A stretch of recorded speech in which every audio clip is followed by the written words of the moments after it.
그렇지. 달려있어요?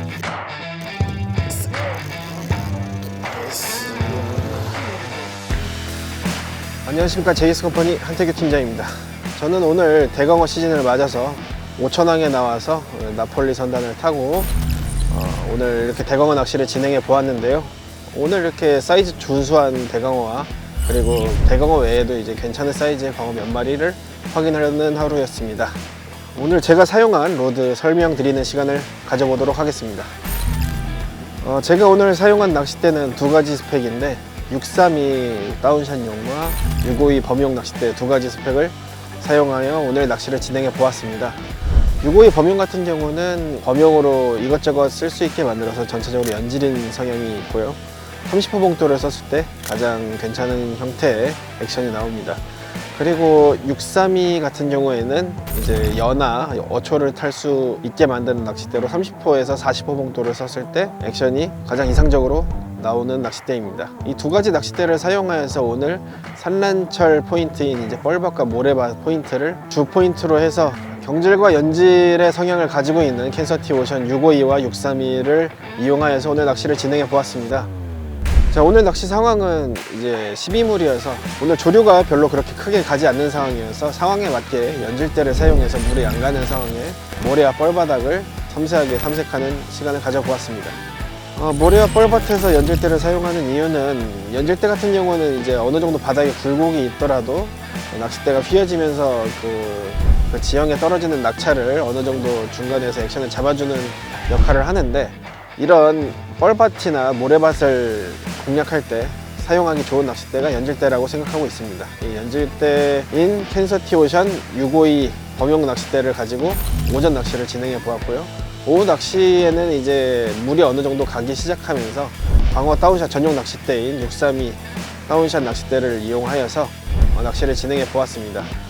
오후 같은 경우에도 똑같이 포인트는 뻘밭 탐색을 진행을 하였으나 어느 정도 물도 가고 바람발도 어느 정도 받아서 그래도 오전보다는 조금 더 조류가 나은 상황을 확인할 수 있었고, 제가 오늘 낚시를 진행하면서 낚싯대를 두 대를 가지고 진행을 하였는데요.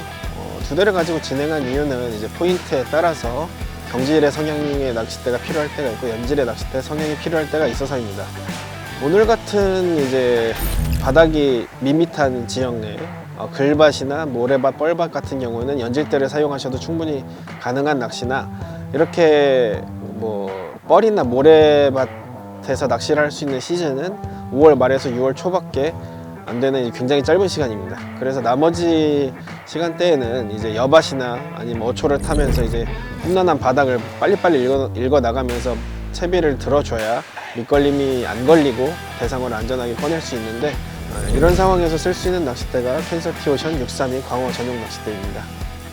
일반적인 초보분들이 낚시를 입문하실 때 사용을 하셔야 된다 이러시면 저 같은 경우에는 632를 추천을 드리지만, 시즌 초나 이제 바닥도 어느 정도 약한 포인트들도 같이 탐색이 가능하다 이러시면 낚싯대를 꼭 두 대를 가지고 가시는 것을 추천드립니다. 오늘 낚시를 한 상황은 이제 대광어 시즌이기 때문에 이제 전체적으로 뻘밭과 모래밭 지형을 탐색을 하면서 바닥에서 이제 채비를 봉돌을 끝에를 살짝 끌다가 살짝 들어줄 때 이제 액션이 깨질 때 입질이 오는 형태를 많이 보여줬고요. 평소 같은 상황은 이제 섬 옆에 아니면 이제 어초 무너진 곳 혹은 이제 좀 높은 높이의 어초를 탐색하실 때 이제 경질 낚싯대에 40호 봉돌을 사용을 하셔서 채비 높낮이를 조정을 하면서 장애물을 이렇게 효율적으로 타넘으며 광어를 낚는데, 사실 오늘 한 낚시가 평균적으로 하는 낚시랑은 좀 다르다고 할 수 있습니다.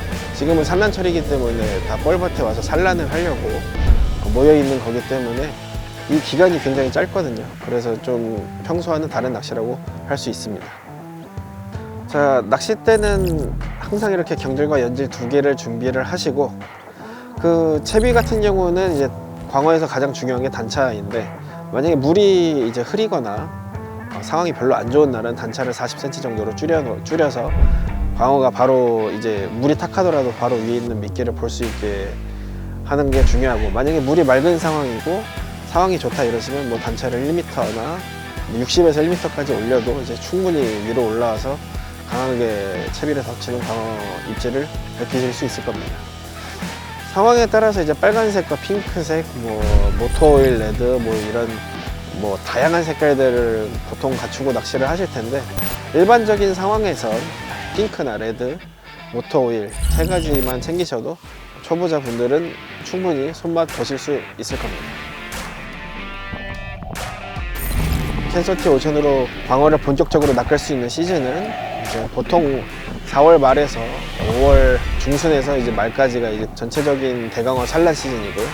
그리고 그 외의 시즌은 이제 6월 초부터는 먼바다나 이제 장애물이 있는 곳으로 이제 산란한 광어들이 뿔뿔이 흩어지기 때문에, 그런 포인트에서 6월부터 11월 혹은 12월 한 둘째 주까지 이렇게 광어를 지속적으로 낚을 수 있는 시간이 됩니다. 마리수 하기 가장 좋은 시즌은 이제 개인적으로 생각하기에는 5월 말이 괜찮고, 그리고 평균적으로 마리수를 하기 가장 좋은 시즌은 10월에서 11월. 겨울에 광어들이 이제 영양분을 축적하기 위해서 좀 많이 공격적으로 변하게 되는데, 이때가 광어 낚시를 하기 가장 좋은 시즌이라고 생각하고 있습니다.